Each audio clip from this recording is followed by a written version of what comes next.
It's a very simple test to do at home. These results in essence act as a kind of digital passport or a compass to understand what drugs have an impact on my body, and this is across all ranges of my health, so mental health, cardiovascular, neurology, urology, all these sorts of things. And for me, this acts as a guide essentially to understand what drugs will and won't have an impact.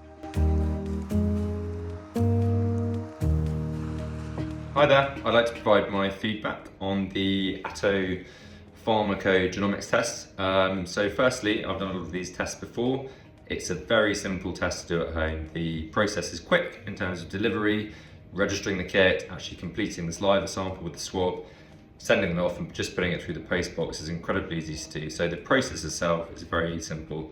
What is very interesting as well results is these in essence act as a kind of digital passport or a compass to understand what drugs have an impact on my body, and this is across all ranges of my health, so mental health, cardiovascular, neurology, urology, all these sorts of things.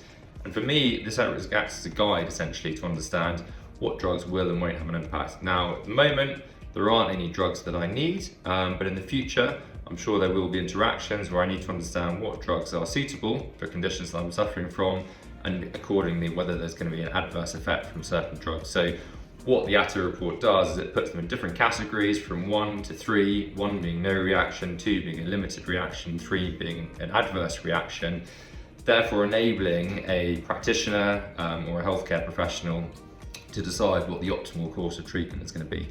If I think about genetic problems which I may be prone to in due course, there is a history of high cholesterol in my family. I can think of that with my father, with my grandmother. Both of them use a drug called AttoDiagnostics, and this seems to work very well for them. They don't have any adverse effects. What I can see on the report with Atto is that with AttoDiagnostics, that is something which could have an adverse effect on me. It's not in the 3 category, but it's in the 2 category.